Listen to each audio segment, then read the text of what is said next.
Good afternoon. Today is March 24th, 2020, and we are here with a community briefing on the COVID-19 response in Buncombe County. I'm Stacy Wood. I'm the Health and Human Services Public Information Officer. A Spanish language version of this media briefing is being aired on the Buncombe County Health and Human Services Facebook page, and that handle is @BCHHS. Today, we have updates from Dr. Jennifer Mullendore, the Buncombe County Interim Public Health Director and Medical Director, Fletcher Tov, Public Health Preparedness Director, and Tim Love, Buncombe County Government Intragovernmental Affairs Director. We have compiled questions in advance of this briefing from the media, and we have made efforts to address them during this community update. We will start today's briefing with Dr. Mullendore.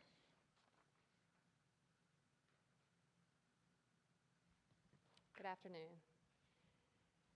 As of this time, we've been notified of a total of 12 cases of COVID-19 in Buncombe County residents and 4 cases in out-of-state travelers to our county. As additional lab results return from tests performed over the last several days, we expect the case count to continue to increase.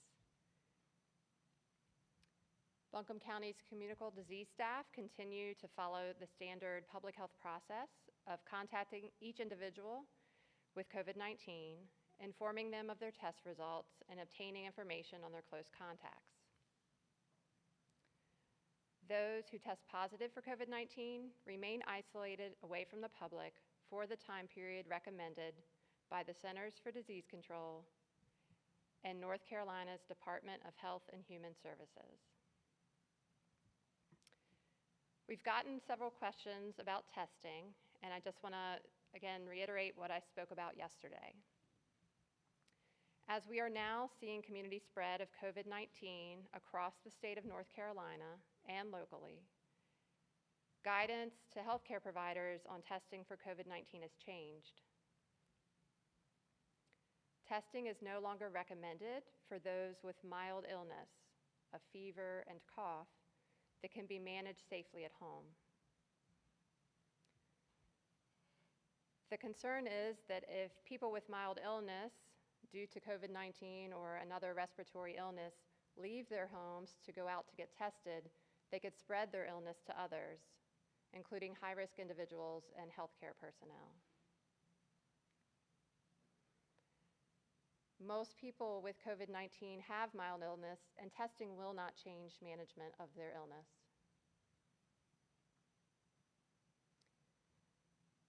If you have fever and cough or difficulty breathing, I encourage you to contact your healthcare provider.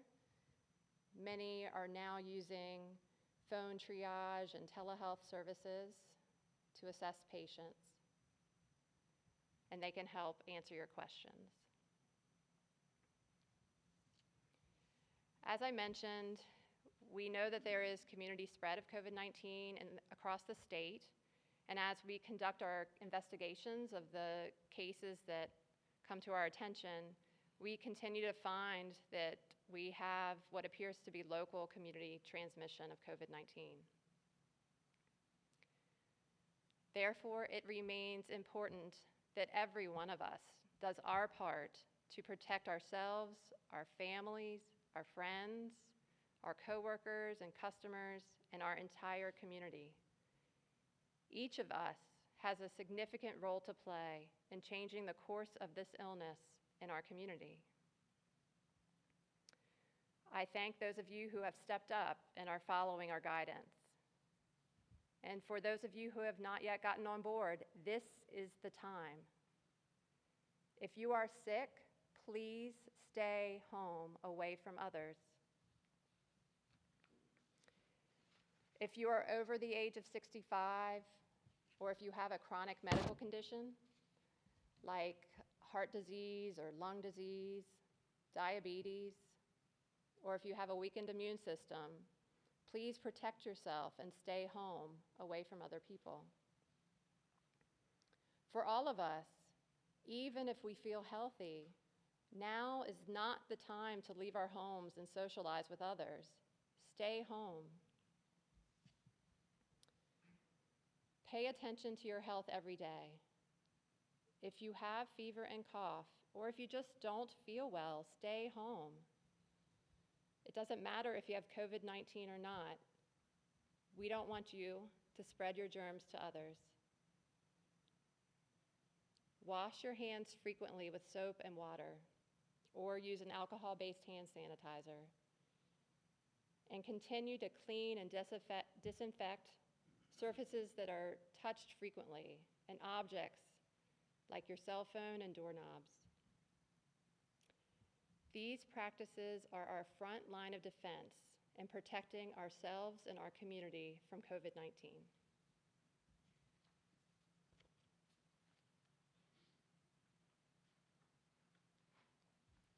Good afternoon. My name is Fletcher Tov, Buncombe County Public Health Emergency Preparedness Director. Public health continues to evaluate the data and models coming in from experts around the world. Several models specific to North Carolina are showing that our small window for having the greatest impact on mitigating the spread of COVID-19 is coming to a close. With that in mind, Buncombe County Public Health is finalizing an additional supplemental declaration to be presented to leadership later this week. This declaration will mandate a stay home, stay safe campaign. It will place further limitations on mass gatherings, expand mandated closures of local businesses, and enact guidelines on essential versus non-essential travel. The intent of this declaration is, again, to reduce as much as possible any opportunity for close contact in our community over these next few critical weeks. Further information on this declaration will be made available tomorrow. I'd like to take a moment to speak about the need for such a declaration. This is a community-wide response. It's going to take every one of us working together to safeguard public health. We've been impressed by the willingness of most businesses and individuals to proactively take steps to prevent community congregation and limit opportunities for exposure and transmission. We've seen many business leaders in the community quickly adopt guidance from public health, and we applaud them for doing so, as this can mean the difference between life and death for some of our most vulnerable family, friends, and neighbors. However, there are still several businesses, venues, and individuals who are not taking this pandemic seriously. At the start of this whole situation, many unfortunately made comparisons between COVID-19 and the flu. There were also early indications that younger folk were not as likely to experience severe complications. The fact is, this is a new threat. We don't have a lot of data, relatively speaking, and we are continuing to fill in the gaps as that data becomes available. We've recently seen indications that in the United States, younger age ranges are contracting the disease at higher rates than the rest of the world. We're seeing indications that the very young, infants and toddlers, may be more susceptible as well. We know that people can be transmitting disease before they even start showing symptoms.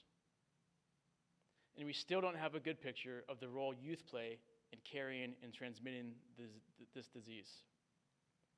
This is all to say that everyone has to take this threat seriously. Everyone has to play their part in limiting spread and exposure. You may think that you can make it through okay, but you need to understand that you're also putting your grandparents at risk.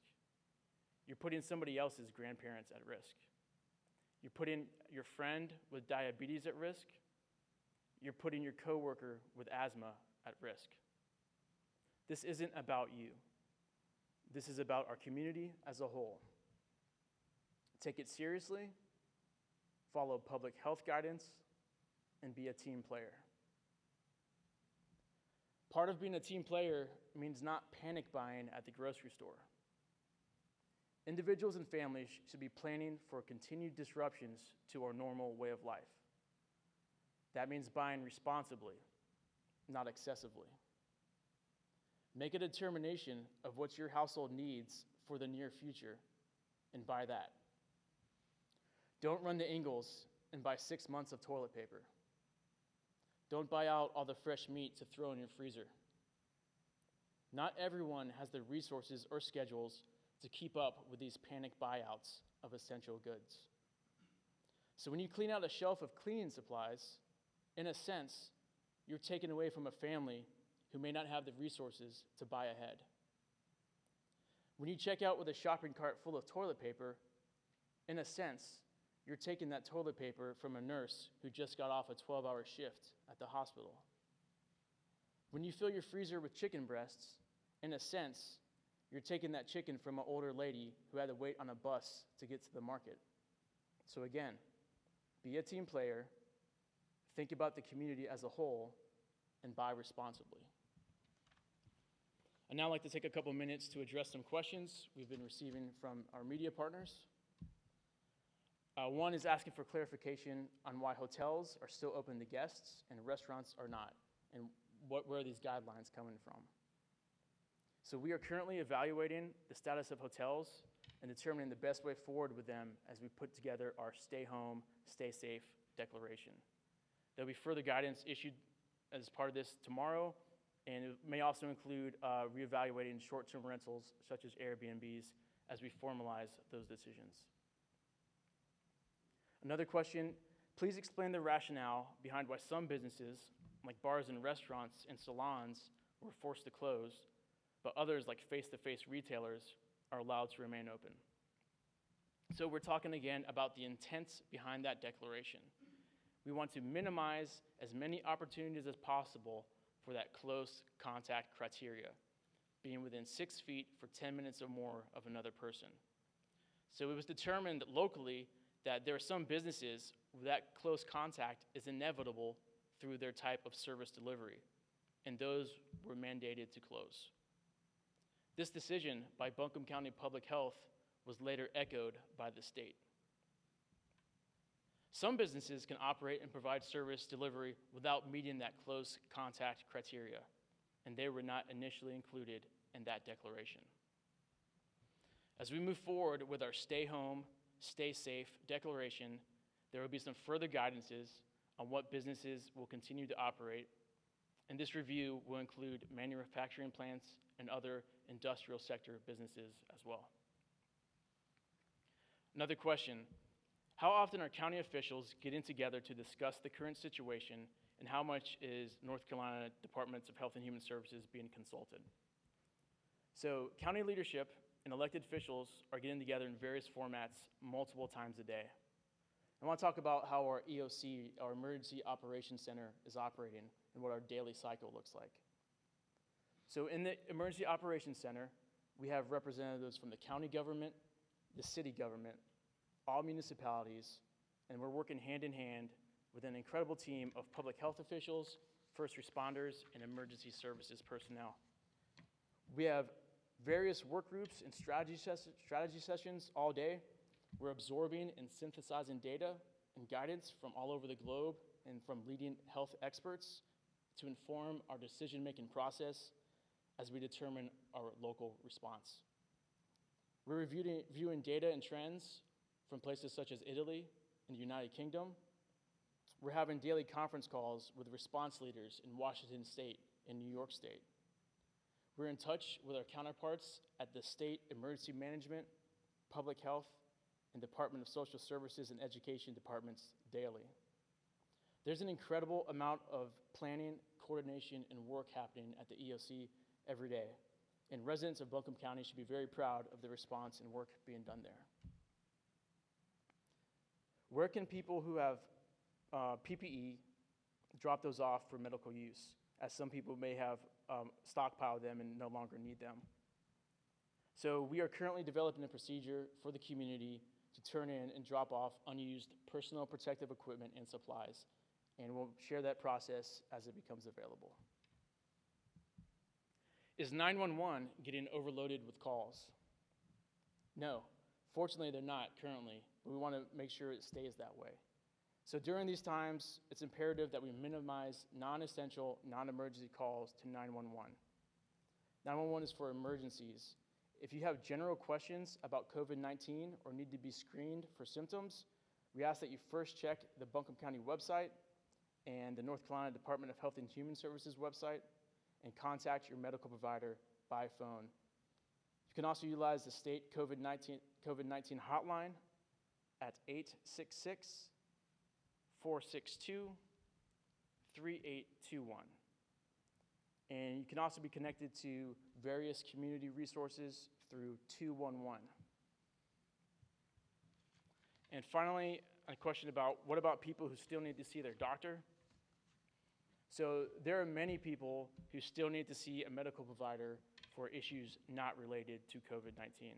And there's a good resource to find out if you can do that from home, and we want to share that with you right now. So we're promoting telemedicine through Mission Hospital and their Mission Virtual Clinic, as there are many illnesses that can be treated virtually without a visit to their clinic.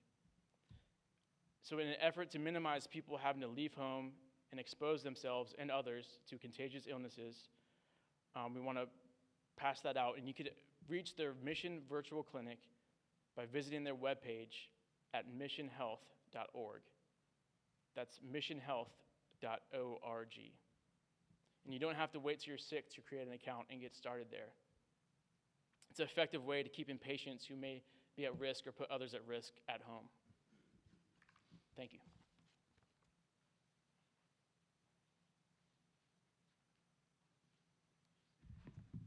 Good afternoon. This is Tim Love, Buncombe County Government, Intergovernmental Affairs. I think it is underscored by Dr. Mullendore and Fletch. It's obvious this is a dynamic situation. It's evolving. Every day we hear something new. But what I'm sort of pleased to say and to communicate to you is that I've seen the same innovation and the same dynamic response in our community, through our business community, through those that are employed by the business community. We're seeing changes to the way we normally operate. Face-to-face interactions are clearly not welcome in a place where we need social distancing. So we've seen innovative responses, and I want to share some of that with you today. And examples of that would be sort of the virtual town halls that were hosted by the Asheville Area Chamber of Commerce. Yesterday kicked off the first. The next starts this afternoon at 3 o'clock, and then there's another on Thursday. Our first session had approximately 300 folks that dialed in, employers across our community, with very real questions about unemployment insurance, 1099 contractors, the best way to clean their facilities. But we had a virtual way of interacting, sharing guidance in real time, and also having a sense of solidarity. I think that's super important in these times where we're not together. The upcoming sessions will deal with lending resources that are available to businesses, as well as on Thursday, we'll see discussion on emergency planning for businesses. If you have any questions about those sessions, you can check the buncombecounty.org website. My next example of innovation in these dynamic times goes out to sort of our grocers, our pharmacies, our retail establishments, and their willingness to establish special shopping hours for vulnerable populations. This is the type of action that's absolutely necessary in this type of crisis, and we're seeing it across the board from our local grocers, pharmacies, and other entities. If you're unfamiliar with when the special shopping hours are for your local grocer or pharmacy, you can once again check the buncombecounty.org website for those hours, dates, and times. Additionally, we're seeing an outpour of local businesses and employees that are willing to lend a hand. Not everyone has financial resources at this time, but we all have skills, we have abilities, and some of us have time. And so we've seen an outpouring of local manufacturers, small businesses that are willing to chip in and offer their services to create PPE. You know, do we need masks? Do we need gowns? The answer is yes. And so these manufacturers are willing to help us. In general, I'll leave you with just a simple thought. These are dynamic times, they're challenging, but I think our community is resilient and one that's willing to face these challenges. And it's evident every day as we see innovative responses in these complex times. Thank you.